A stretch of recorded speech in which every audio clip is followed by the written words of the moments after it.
Every 40 seconds, a life is abruptly changed by stroke in the United States. That adds up to nearly 800,000 people, each your mothers, fathers, friends, neighbors. After the age of 65, the danger rises steeply, transforming stroke into one of the leading causes of long-term disability and a major contributor to mortality. These numbers are sobering, but the human cost behind them is even more profound. The suddenness, the loss of movement or speech, the quiet grief of independence slipping away. As a physician who has spent more than 3 decades caring for older adults, I have witnessed these moments far too often. Yet there is a truth that deserves equal attention. A significant portion of strokes can be prevented. Modern science has not left us helpless. We now understand far more about how to protect the brain and blood vessels before catastrophe strikes. Prevention is not guesswork, it is strategy. Today, I want to introduce an ally that is frequently underestimated. When conversations turn to cardiovascular and cerebrovascular protection, we naturally think of blood pressure, cholesterol, and blood sugar. Those remain the pillars of prevention. But research accumulated over decades now points to a powerful supportive role played by specific types of true tea. This is not about fads or folklore. It is grounded in peer-reviewed evidence examining the bioactive compounds contained within tea leaves. We will focus on 3 varieties that have shown particularly encouraging associations with reduced stroke risk. But before we dive deeper, take a brief moment to engage. Share in the comments where you're watching. From I genuinely read them, and it helps us understand our community. If this information proves helpful, consider liking, sharing, and subscribing. Your interaction allows us to continue bringing carefully researched, clinically grounded health insights. Now, let us step inside the aging vascular system, because stroke prevention ultimately begins there. Imagine your circulatory network as an intricate system of pipes, dozens of miles of vessels that must remain resilient yet flexible. At the heart of this system lies the endothelium, a microscopically thin layer of cells lining every blood vessel in your body, from the aorta, leaving the heart, to the tiniest capillaries, nourishing the brain. This lining determines how smoothly blood flows. In youth, the endothelium is remarkably efficient. It is slick, responsive, chemically active. It releases nitric oxide, a molecule that signals arteries to relax and widen. This elegant mechanism stabilizes blood pressure when you stand, exercise, or encounter stress. It is a dynamic shield that protects the vessel wall. But aging introduces relentless challenges. Decades of circulating blood, occasional spikes in pressure, elevated glucose, and lipid particles gradually erode this once perfect surface. Nitric oxide production declines arteries. Inflammation simmers at a low but persistent level of phenomena, sometimes called inflammaging. It rarely causes pain, yet slowly undermines vascular integrity.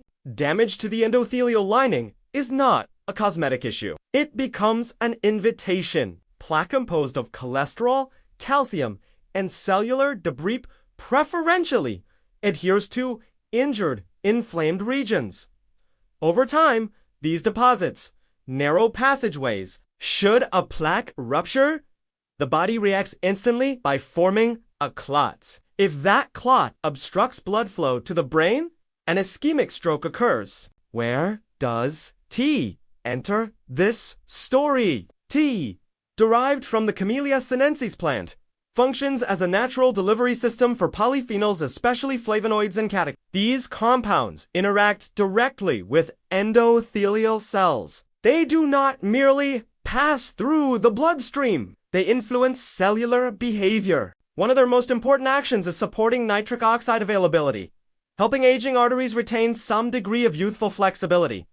This is not a miracle reversal. No beverage can transform a 70-year-old vessel into a 20-year-old one. But even modest improvements in arterial responsiveness can reduce mechanical stress on vessel walls. Over years, that margin of protection matters. Catechins also act as targeted in clinical terms. This means they neutralize oxidative stress, the biochemical rusting process that fuels chronic inflammation. By dampening this internal wear and tear, tea contributes to vascular preservation. Think of it as daily maintenance rather than dramatic repair. Preventive geriatrics is built on precisely this philosophy.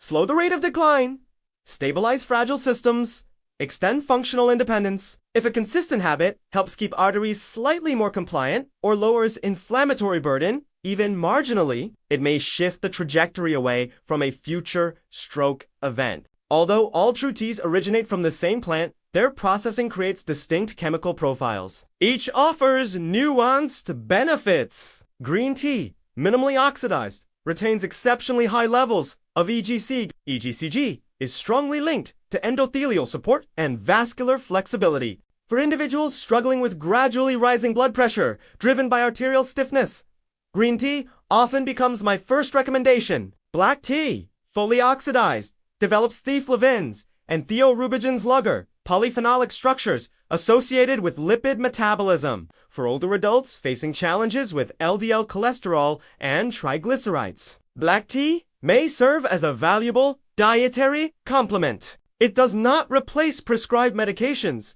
but it can support healthier blood-fat dynamics. Between them sits Oolong tea, partially oxidized, offering a balanced hybrid of catechins and theaflavins. It is frequently appreciated for both taste and versatility. Yet stroke prevention is not limited to major arteries. The brain's microvasculature's dense web of tiny capillaries demands equal protection. These microscopic vessels deliver oxygen and nutrients to memory and executive centers. In many older adults, subtle damage here produces silent strokes, tiny injuries that accumulate unnoticed until cognitive decline becomes evident. Teas, polyphenols, are small enough to cross the blood-brain barrier. Within neural tissue, they help counter oxidative stress, contributing to capillary resilience. Observational studies have suggested that habitual tea drinkers often experience not only fewer catastrophic strokes, but also slower cognitive deterioration. Their cerebral supply lines remain comparatively better preserved. Tea contains another remarkable component, particularly relevant to seniors, alpha. This amino acid promotes alpha wave activity, fostering a state of calm alertness. Chronic stress destabilizes blood pressure through sustained surges of cortisol and adrenaline. L-theanine gently counters this effect, supporting emotional equilibrium without sedation. Knowledge, however, must translate into practice. The benefits of tea emerge through consistency, not excess. Drinking several cups sporadically offers little long-term protection. Polyphenols circulate for only a few hours after consumption. A steady, moderate intake, typically 2 to 3 cups earlier in the day, helps maintain a more continuous supportive presence. Timing also matters. Blood pressure follows a circadian rhythm, dipping at night and surging in the morning. This early day rise is a recognized window of vulnerability. A warm cup of tea after waking provides both chemical and thermal support, encouraging gentle vascular relaxation as the body transitions into activity. But pitfalls exist. The most common error is loading tea with sugar, syrups, or heavy creams. Refined sugar is highly inflammatory and can negate vascular benefits. Enjoying tea close to its natural state is essential if it is to function as a health supportive habit. Hydration requires attention as well. Tea has a mild diuretic effect. Older adults whose thirst perception may be blunted should balance tea with adequate water intake. Thickened blood increases clotting, risks the very outcome we seek to avoid. Medication interactions, though uncommon, should be respected. Individuals on sensitive anticoagulants should maintain a stable, predictable tea routine and discuss intake with their physician. Stability, not fluctuation, is the guiding principle. Beyond physiology, there is something deeply human here. Aging can feel like a gradual surrender of control. Establishing a simple ritual: boiling water, steeping leaves, holding a warm cup restores a sense of agency. It becomes a daily affirmation of self. That quiet pause lowers stress hormones, steadies the mind, and in its own subtle way, supports vascular health. Prevention rarely arrives through dramatic gestures. It is built from countless small decisions repeated day after day. One of the simplest, most accessible, and surprisingly powerful among them is choosing habits that quietly protect you long before danger announces itself. Let us continue by addressing an essential question my patients often ask. Doctor, how should I actually prepare tea to preserve these benefits? The answer is more nuanced than simply dropping a bag into boiling water. The therapeutic value of tea depends not only on the leaves themselves, but on how they are handled. Temperature is critical. Extremely high heat can degrade delicate catechins, particularly in green tea. Water that is too hot may extract bitterness while diminishing some of the very compounds we seek. For green tea, I typically recommend water that has been brought to a boil and then allowed to cool briefly, roughly 70 to 80 degrees Celsius. Black tea is more forgiving and benefits from hotter water, closer to full boiling.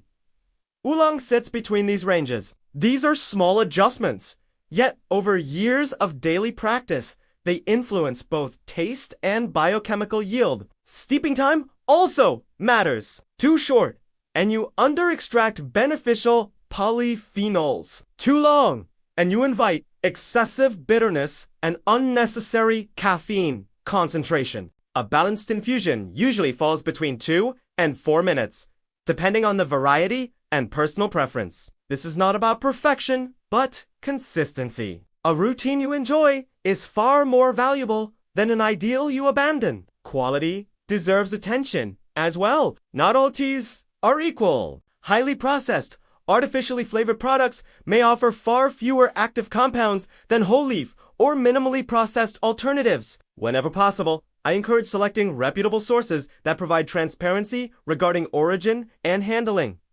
Freshness affects potency. Leaves stored improperly for extended periods lose vibrancy, both in flavor and antioxidant capacity. Now, let us discuss caffeine, because this topic frequently generates confusion and unnecessary fear among older adults. Tea contains caffeine, yes, but generally in more moderate amounts than coffee. Moreover, tea's caffeine behaves differently in the body. The presence of L-theanine modulates its absorption, often producing a smoother, steadier alertness rather than the sharp spike can crash pattern many associate with coffee. However, individual sensitivity varies. Some seniors metabolize caffeine more slowly due to age-related changes in liver function. For these individuals, late-day tea consumption may interfere with sleep. Poor sleep, in turn, destabilizes blood pressure, impairs glucose regulation, and increases systemic inflammation. The solution is not avoidance, but timing. Enjoy tea earlier in the day if you notice sleep disruption. There is also the matter of balance. Excessive ka, fine weather from tea, coffee, or energy. Beverages can provoke palpitations, anxiety, and blood pressure fluctuations. Therapeutic tea consumption is moderate, not extreme. 2 to 3 cups daily is supportive. 10 cups is unnecessary. Another practical consideration is appetite and nutrient absorption. Strong tea consumed immediately with meals may slightly inhibit iron absorption, particularly non-heme iron from plant sources. This is most relevant for individuals already prone to anemia. Spacing tea between meals rather than during them often resolves this concern without sacrificing benefits. We must also confront a persistent myth that tea alone can clean arteries or dissolve plaque. This is simply not medically accurate. Tea is supportive, not curative. It complements but does not replace blood pressure management, lipid control, diabetes care, physical activity, and appropriate medications. Any message suggesting otherwise is misleading and potentially dangerous. Stroke prevention is multifactorial. Tea is one piece of a much larger puzzle that includes diet quality, movement, sleep, stress, regulation, and adherence to medical guidance. When integrated into this broader framework, tea becomes meaningful. In isolation, it is insufficient. Let us widen the lens further to lifestyle synergy. The benefits of tea are amplified when paired with other protective behaviors. Regular walking, for instance, improves endothelial function through entirely different mechanisms. Sheer stress from increased blood flow stimulates nitric oxide production. A daily walk followed by a cup of tea creates complementary physiological effects. One mechanical, one biochemical. Nutrition plays an equally powerful role. Diets rich in vegetables, fruits, legumes, nuts, and healthy fats reduce inflammatory burden. When tea is added to such a dietary pattern, its polyphenols operate within a less hostile internal environment. Conversely, if tea is layered atop a diet dominated by processed foods, excess sugars, and unhealthy fats, its protective influence is hydration. Again, cannot be overstated. Adequate fluid intake preserves blood viscosity, supports kidney function, and stabilizes circulation. Tea contributes to hydration, but should not entirely replace water, especially in warmer climates or in individuals taking diuretics. Mindful fluid balance becomes a cornerstone of safety. There is also a subtle behavioral advantage to tea rituals. Unlike many modern beverages consumed hurriedly, tea often invites pause. The act of preparation slows breathing, encourages stillness, creates a moment of psychological decompression. This is not trivial. Chronic sympathetic nervous system activation being perpetually on edge raises vascular risk. A calming daily ritual exerts measurable effects on heart rate variability and stress hormone regulation. In geriatric medicine, we frequently emphasize sustainability over intensity.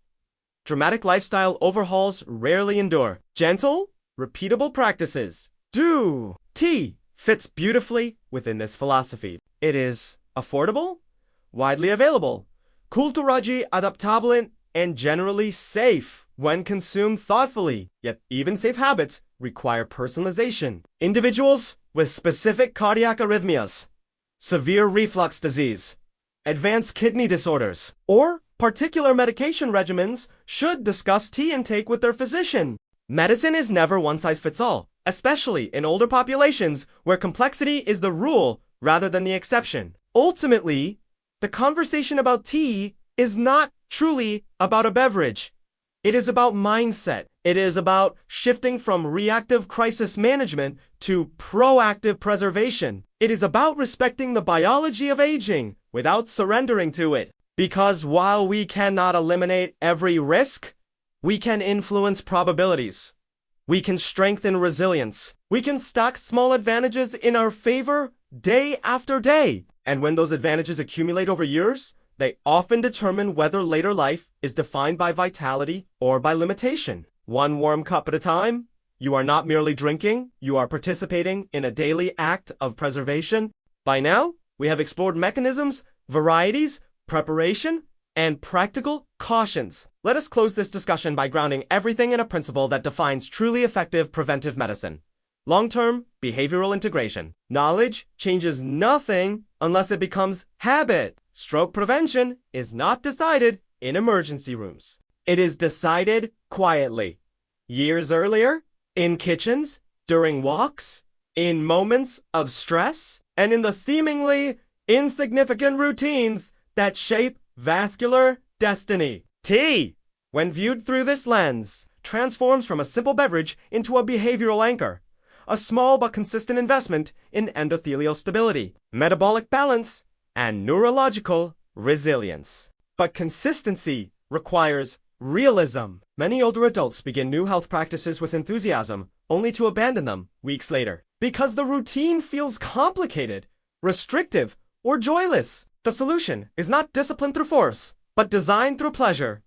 Choose a tea you genuinely enjoy. Taste matters. Ritual matters. If the experience feels like punishment, adherence collapses. Create environmental cues. Keep your tea visible, accessible, easy to prepare. Behavioral science repeatedly confirms that friction is the enemy of habit formation. If brewing tea requires excessive effort, the brain will default to older, easier patterns. Simplify the path. Pair the habit with existing routines. For example, tea after morning medication, tea alongside a mid-morning break, tea during an afternoon moment of reading or reflection. Habit stacking strengthens behavioral durability because the new action borrows stability from an established one. Now let us address expectations, because unrealistic hopes sabotage progress. Tea is not a shield of invincibility. It does not grant immunity from stroke, heart disease, or aging itself. Its power lies in probability, modulation, gently shifting physiological terrain toward protection rather than damage. In medicine, small effects applied consistently often outperform dramatic interventions applied sporadically. A modest reduction in vascular inflammation sustained over a decade may matter more than an aggressive but short-lived dietary overhaul. Prevention rewards patience. There is also a psychological reframing that I encourage my patients to embrace. Instead of asking, will this prevent a stroke? Consider asking, does this support the conditions under which my brain and blood vessels function best? This subtle shift replaces fear-driven thinking with biology-driven reasoning. Fear is exhausting. Sustainability grows from self-respect, not anxiety. We must also recognize that aging is not solely a story of decline. It is a story of adaptation. The human body retains remarkable capacity for responsiveness even in later decades. Endothelial cells still react to improved nutrition, movement, stress reduction, and beneficial compounds. Neuroplasticity persists. Circulatory dynamics remain modifiable. It is never too late in the absolute sense. There is only earlier and later benefit. Let us revisit a crucial safety reminder. If you live with hypertension, diabetes, atrial fibrillation, elevated cholesterol, or prior vascular events, tea must complement, never replace, prescribed therapy. The most dangerous mistake I have seen across my career is the quiet substitution of lifestyle measures for necessary medication. The wisest strategy is integration, not replacement. Tea works best inside a protective ecosystem. Blood pressure properly managed, lipids monitored and controlled, blood sugar stabilized body, regularly moved sleep, respected stress regulated. Within that ecosystem, tea becomes synergistic rather than symbolic. Hydration remains foundational. Adequate fluid balance maintains blood viscosity and circulation efficiency, particularly in seniors. Dehydration is a silent tea contributes to daily fluids, but must be balanced with water. Social context also deserves acknowledgement. Tea can be solitary, but it can also be connective. Shared tea moments foster conversation, emotional support, and cognitive stimulation. Loneliness is not merely an emotional burden. It is a measurable health risk linked to increased cardiovascular and neurological morbidity. A shared ritual nourishes more than physiology. And finally, let us speak about dignity. Preventive habits are not acts of desperation. They are expressions of self-fit. Each choice to nourish, hydrate, move, and calm the body is a declaration. My future functioning matters. In geriatric care, success is not measured solely by years lived, but by years lived with clarity, mobility, autonomy, and meaning. Avoiding a catastrophic stroke is not just about survival. It is about preserving identity, communication, memory, and independence. Tea, humble as it may seem, aligns beautifully with this philosophy. It is gentle. It is sustainable. It supports both physiology and psychology. It invites pause in a culture of haste. It is medicine not by force, but by repetition. Because prevention, at its core, is rarely dramatic. It is quiet, daily, cumulative, and sometimes it begins with something as simple as a warm cup held steadily in your hands